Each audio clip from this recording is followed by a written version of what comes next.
Okay, my name is Ross Caputi. Today is January 2nd. It's 10:10 a.m. in Falmouth, Massachusetts. It is a clear and cold day here in Falmouth.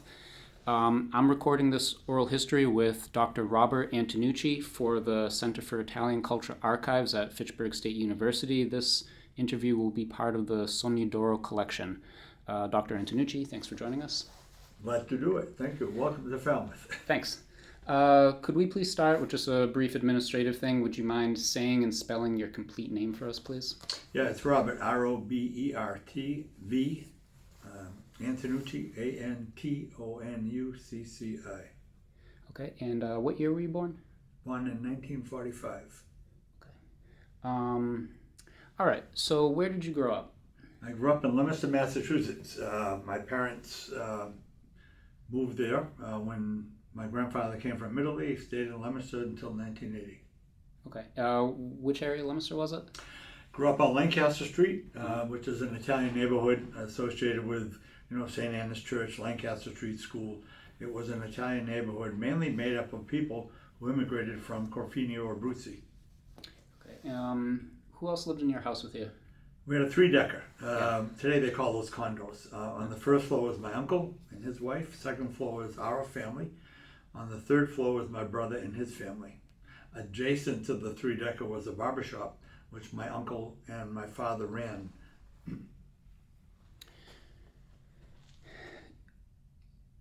So your father was a barber. My father basically had an interesting career. He basically started a dine and dance in downtown Leominster in the 40s. It was destroyed by fire. They then moved to Lancaster Street, which was my grandfather's home. He then went to work for Star Manufacturing Company, but at the same time, he and my uncle established his part-time barbershop, which was attached to the house. It became the center of activity for that Italian neighborhood because they were open at night after working in the factory all day, open all day Saturday, closed on Sunday when everyone then congregated at the Corfino Club, which was adjacent to our three-decker. Oh, that's pretty cool. So which of your parents or grandparents were it that came from Italy? My father came from Italy with his brother and two sisters. Also, my grandfather and grandmother also did. Okay. And your mother's side too? My mother's parents came from Italy. She did not. She was born in Reedville, Massachusetts. Okay. All right. Can you tell me a little bit about the neighborhood when you were young? What was it like? What was the feel of the neighborhood? It was a great neighborhood. All of us lived in either a two-family or three-family home. We're very close to each other. Most of the people in that neighborhood were Italian. We were close together by going to Lancaster Street School, St. Anna's Church, and the neighborhood was a lot of fun. It was our playground, basically. We grew up there. We played baseball there. We played basketball there. We stayed out at night until the fire whistle blew at 9 o'clock. All good friends. The friends that I established back then are the same friends that I have today. Neighborhood couldn't be any different. It was a close-knit neighborhood. We all lived in each other's houses. We ate at each other's houses. We played with each other. Our families knew each other. And because of that, we very seldom got in trouble because every family was watching what we did. Did that feel overbearing? Not at all. It was great. It couldn't have been any better. Yeah. And I look back on that. People complain about growing up. I have no complaints. Yeah. We didn't have a lot, but at the same time, we had friends, we had family, and we had a culture that had everybody taking care of each other. So what kind of stuff did you and your friends do for fun? Did you play in the street? Were there sports fields nearby? Yeah, the street was our playground. I Yeah. mean, that was it. I mean, you look back in the 50s, maybe 55, there weren't that many cars. But at the same time, there was a little league field across the tracks that we played at. Lancaster Street School had a basketball court, and that's where we played there. But we mainly played on the street. We played in the neighborhood. Really had no problems. In the winter, we used the hills in the neighborhood to slide. In the summer, we played, football and basketball, and just had a good time. We didn't have anything but the ball sports. We had a baseball, a football, and a basketball, and that's what we did. I don't think any of us ever played hockey. No. We skated on the ponds that were in the neighborhood, but other than that, none of us that I recall ever really played any kind of organized hockey. Why do you think that was? Just you needed too I much don't think we had equipment? the means to do it, and Yeah. hockey wasn't a big sport in Leominster at that time. Huh. Growing up, the sports were football, basketball, and baseball, and then track also. So we didn't have the expansive, offerings that we currently have in Leominster. Yeah. The Civic Center was built in Fitchburg after we grew up, so it wasn't there during our childhood. Yeah. Did you grow up with Italian spoken in the house? Yeah, my mother and father spoke Italian when they didn't want us to know what was going on. But they did encourage us to speak Italian, which is too bad, because today we're encouraging bilingual, speaking where you have more than one language in the house. But I think my father had the strong feeling that he immigrated to America, and as an American, he wanted us to be Americans, and we wanted to speak English, and there was no need for us to speak Italian. So we did, and my brothers were the same. My brothers were older than I was, but at the same time, they didn't speak Italian also. And it really wasn't a problem. We knew when they were speaking together, something was up. We tried to figure out what it was. What about like food, Italian food, certain traditions? Did you guys observe all that in the house? Yeah, celebrations were key to the Italian heritage. Christmas and Easter were real big holidays, and a lot of cooking, a lot of family get-togethers. But every activity called for celebration, whether it was a wedding, a shower, a confirmation, first communion. For example, when my brother was, I think, one of the first Italians appointed to the Leominster Fire Department, they had a big party for him at the Cafino Club. 100 people showed up because, anything to celebrate, and it was all around food and get together. Yeah. Was there any regional identity to, maybe the dishes that your parents cooked in the house or the particular religious? Well, looking back on it, no, we were Italian. I mean, Yeah. a lot of the foods, that we were accustomed to were what we call Abruzzese, came from Cafino Abruzzi. Every little Italian not only has a dialect in terms of language, but has an interest in different kinds of food. But we had the traditional Italian foods, and my mother made everything. I mean, everything was made from scratch. She made homemade macaroni, raviolis, gnocchis, manicottis, soups, all homemade. And my mother was a master in the kitchen. She could just put together a meal at any whim. Was your mother's side of the family also Abruzzese? Yes, they were. Yeah, I guess in those days you had to marry within the culture. So yeah, she was definitely Abruzzese. My father was. Interesting enough, I married Jean, who was from the Marche region, and they're Makajan, and that's like two different worlds, and we united as one, and which I think was the right thing to do. Yeah. What about Sundays? Was there any special importance to Sunday? Yeah, Sunday really, they call it was a day of rest. It wasn't a day of rest. It was a day of getting together. Yeah. The barbershop was closed on Sunday. The factories were closed on Sunday. All of the retail establishments were closed on Sunday. So Sunday was in the morning. A lot of the men went to the Cafino Club to start the day off. Most of the men went to church, and some of the men did. It was a family day in the morning. It was church, socializing, and then the Sunday dinner was the culmination of the week of activity. That was it. Everybody came to Sunday dinner. My brothers, my uncles, my aunts, we all got together. And it was just really, they say a day of rest. I don't call it rest. I think it was a day of enjoyment and a day of honoring the culture. Yeah. Now, you mentioned your family was close to the Corfino Club. Were you guys close to any particular church in the area, any other clubs or institutions? Yeah, I think Lancaster Street, from where we lived to the left and right, there had to be at least 6 Italian clubs, each representing a different region. There was the Foggia Club for the Fujans. There was the Cafino Club for the Abruzzes. There was the Colombo Club on 6th Street for another linguistic group. So the clubs really were the cultural centers for all of the Italians. Interesting enough, back then, every dialect wanted their own club. Nobody wanted to get together. It was funny. And we're only like half a mile apart or a quarter mile apart. But, that was like another world. So the clubs are important. But in our district, St. Anne's Church was established in the 1930s as an Italian church. Remember, initially it was part of St. Leo's in Leominster, which was an Irish church. And with Monsignor Gannon, the diocese approved St. Anne's Church. And that really became the focal point for the neighborhood. The priests there were part of our growing up. No issues at all. I think if it wasn't for the church, I probably wouldn't be where I was today. They provide a lot of guidance because both my parents worked all day. My activity was centered around the church, And interesting enough, that carried over to Gina and myself. We were both baptized in the church, received First Communion in the church, were confirmed in the church, and were married in the church, in the same church, same area. And so it became part of our culture and our growing up, and it was great, to be honest with you. Now, last time we spoke, you mentioned to me you had a nickname growing up. What was that? Everybody has a nickname in Leominster. Chalk, Chalk. Nothing to do with my education, like chalk on the board. Yeah. It was just a name that my father acquired when he owned this dine and dance restaurant, and it carried over to my 3 brothers and to me, so 4 of us.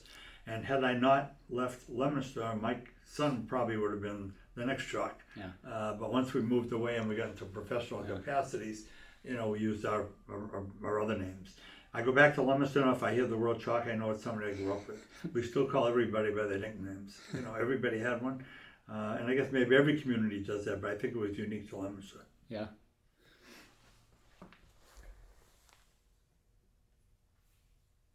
So which school did you end up going to as a kid? Went to Lancaster Street School. Right, you said that. There were only 8 grades. We walked every day to and from school. At that time, the city of Leominster didn't have the regional schools they have today. So Lancaster Street School was our school, and went kindergarten through grade 6 there.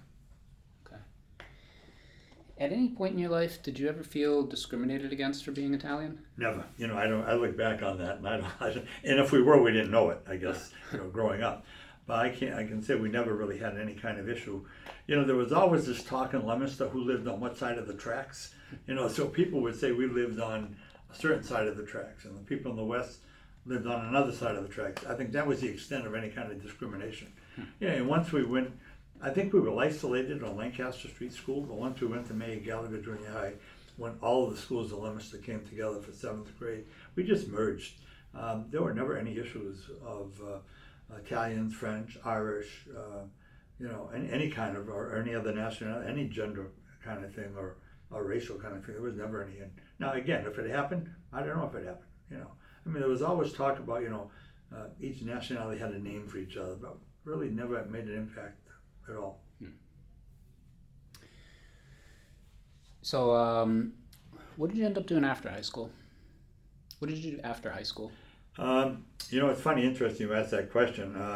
After I was going on to college, first one in my family to go to college. We were a first-generation family.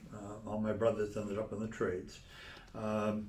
And so I was going to go to University of Massachusetts as a business major. I'd been accepted, went to orientation. My father was ill, and it was becoming more of a problem. I was home alone with my mother, and me and my brothers had both been married. Another brother was killed in the Korean War. And so in late August, I decided to stay home and not go to UMass. And I had a good mentor at Leominster High School, John Joyce, who was the assistant principal, and I said to him, I used to call him Mr. Joyce, I need to go to Fitchburg. I want to go to college, but I can't go away. He said, good move. And he did everything necessary for me to get into Fitchburg. So I entered Fitchburg as an elementary education major.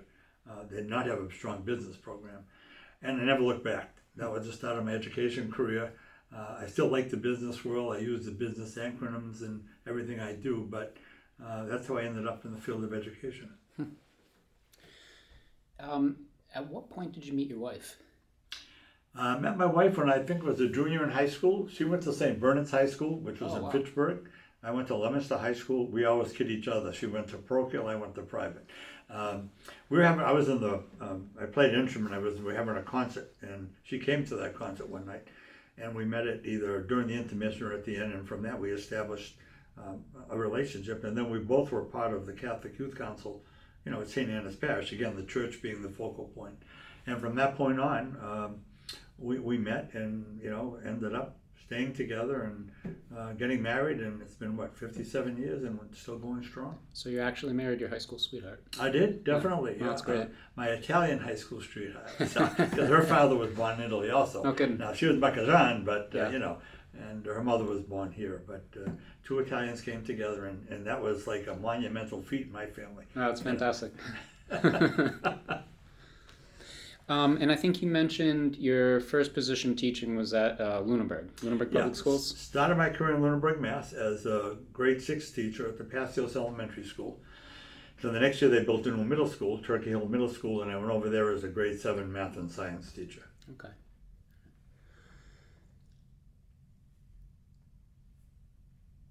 So when did you become superintendent at Falmouth Public Schools? I became a superintendent in 1980.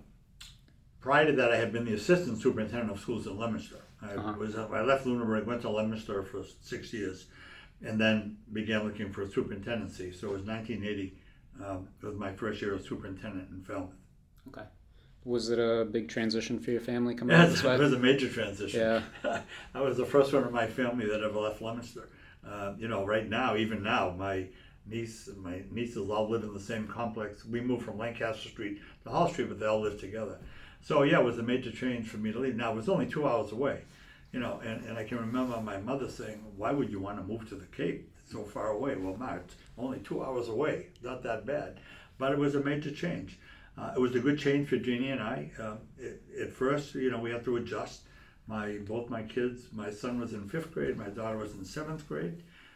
We came here, we had to find a home, and we began settling in, and it worked out very well for us as I look back on that. When you first moved out here, was there much Italian culture in the area? No, it's interesting. There wasn't. It's funny, I picked up the local newspaper and I saw all these names in the newspaper, and they all ended in a vowel. Thinking, well, this is a big Italian community. Well, it wasn't. It was a big Portuguese community. Okay. And my mother was funny when I used to send her to the newspaper. She used to say, "Robert, there's a lot of Italians in Falmouth." I said, "Ma, they're not Italians, they're Portuguese." Very close, very similar in culture. But we had no problem adjusting. The ethnic population of Falmouth was really mixed, and we adjusted very well. Did you find all the foods that you were familiar with? Yeah, we did. Again, I was invited to a lot of Portuguese homes when I first came, and the foods were very similar. Yeah. And, Falmouth is a very unique community because we have the really ethnic groups, and then we have the scientific group in Woods Hole. Right. A very strong scientific, community. But it all blended pretty well, and it still blends that way today. I mean, I'm a town meeting member here in Falmouth. There are 9 different precincts, and we all come together as one, and I think that's really what makes Falmouth special. So how did you end up getting into higher education? Well, it was interesting. I became Commissioner of Education for the state in 1992 when I left Falmouth as superintendent. And as part of my responsibilities, I became a member of the Board of Higher Education, which was responsible for all of the universities and colleges and public ones in the state. And as part of that process, I was also on the board of the Massachusetts Institute of Technology by virtue of the charter. Mm-hmm. So I really started touching base with higher ed. And also during my commissionership, I ended up teaching as an adjunct faculty member at Boston University because I was asked to do that, and that gave me another taste of higher ed. And I was also involved in the accreditation association, the New England Council of Higher Ed. And so I really got a taste of it and liked it. What really made the major change was in 1998, I left the commissionership and I was recruited by a worldwide publishing company, Harcourt Publishing Company. Mm-hmm. And their goal was to establish a private online college. And so I spent the next 3 years developing that college, and then I was really submerged into higher ed at that point. So then in 2003, you came back to Fitchburg State as president of the university, right. Or college at that point, right? Mm-hmm. Did it feel like coming home? It was great. I never expected I would do that. I think back when I went there as a freshman in 1963. So you're a freshman. Do you ever think you'd become the president of that institution? Never. I mean, never was even a thought. I knew who the president was because I was active in student government. But coming back in 2000, it really was a homecoming. It was a homecoming for 2 reasons. Brought us back to Leominster in the Fitchburg area where we grew up. And secondly, it brought me back to my alma mater where I graduated, and my wife also received 2 degrees from that. So it really was a homecoming. Didn't expect it, had been nominated for that position, and then said, well, maybe it's a good opportunity, because we had sold the publishing company at that time. And so I was doing some work with another online company. So it was a great time in my life to say, okay, let me give it a try, and it worked out well. And I would say that the presidency was one of the best jobs I ever had. No reflection on the other jobs I had, but the 12 years I spent at Fitchburg were just remarkable. What are some of the accomplishments during that time that you're most proud of? Well, I went to Fitchburg with a vision of saying, look, I graduated from there, my wife graduated from there, all my friends graduated from there, but I don't think there was an appreciation for what the college at that point was and did. It was a community, it was a college in Fitchburg. So one of my goals was, to reestablish it as a real viable, quality higher ed institution. And that would require working with the faculty, the board of trustees, the community, and the students. And the second thing I did is, it was all about the students we serve. We needed to provide them with a top quality education. I used to say to the students, we don't want to be a second choice. We want you to be a first choice. So my goal was, how do we make Fitchburg State the first choice for students that come here? And I think we did that. And the ingredients are all there. We had good faculty. We had some facilities that were good, need to be remodeled. But all the ingredients were there to really create an institution that was top notch. And I think that's what we did. I focused on teaching and learning and service. Those are my 3 critical areas. I didn't have a different theme every year like every other president did. I figured if I'm going to be here, we want to focus on teaching, the best teaching possible, learning, and service. And we did that. And to support that, I also wanted to provide the tools so faculty could be successful and students could be successful. There was no need for our students to be in a science facility that was built when I was a student in 1965. And they came from high schools that had much better facilities. So I wanted to look at the facilities, and we did that. So we have the teaching and learning and service. At the same time, we had to develop the tools to provide our faculty with the tools they needed to teach. And I think if you look at Fitchburg today, we did that. Do you remember the creation of the Center for Italian Culture? Yeah, I do. How can you not? When I came to Fitchburg in 2003, I can't take credit for the CIC to be established. That was done by the prior president. But it was only 2 or 3 years in its existence. And so when I came to Fitchburg, again, being Italian, there was no way I could not support the Center for Italian Culture. And also, we had 2 strong women who were really leading that initiative, Anna Mazzaferro and Amelia Gallucci-Cirio. And those 2 women really convinced me that this center was something I really needed to support. And plus I did, being Italian, I wanted to do that. Now at the same time, I didn't want to use it as the only thing I supported. There are many other institutions at the school, but I think for the state universities and colleges, and even across the country, I think the CIC is unique in terms of preserving the Italian culture and really make it a center that will carry this tradition on for many, many years. So, since you were young, society has changed. The old neighborhoods we grew up in, they don't really exist anymore.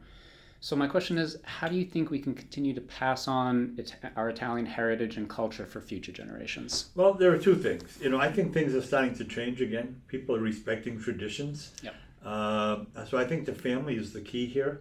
That younger family members are realizing the importance of maintaining that. Doing my own family, it's funny, Italian food, even my grandsons, 23, 24, and 25, the big thing that we're going to have Italian food. What are some of the cultures? And we do that. So I think families are starting to realize the importance of that, not only the Italian culture, it could be the Irish culture, the French culture, or anything. Secondly, I think organizations like the CIC, which really is an umbrella organization for all Italians to come together. And the work that the CIC is doing with students at the university really is building the foundation for that culture to continue.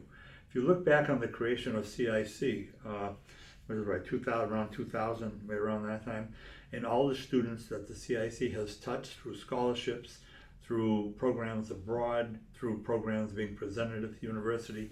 And it's not only the Italian students that are benefiting this, it's all of the students. So I think it's a respect for the Italian culture, but I think with the CIC, hopefully that will continue for many years forward, because it is important that we respect the traditions, at the same time also respect us as Americans. Those were all the questions I had. Is there anything that you would like to be part of your story? No, I just think, again, kudos to the CIC for the work they're doing, and kudos for doing history like this today. I like to tell the story. It's all about telling the story, and the story I tell about Fitchburg State is that it's an outstanding institution of higher education, not only for first-generation students, but for all students. One of my themes when I was there was I always said that Fitchburg State University was number one. And the other university presidents always get mad at me. So how can you say you're number one? And I used to say, look, if you don't believe your school is number one, you should be the president. Did we do everything right for Fitchburg? Probably not. But we created a culture at Fitchburg State where people believed in us, the students believed in us, and the results of our work were all of the graduates getting jobs that they were trained for in all kinds of industries. We prepare them for it. We have a good faculty. So I'm very comfortable knowing that when I left Fitchburg, it was an outstanding institution. It still is an outstanding institution.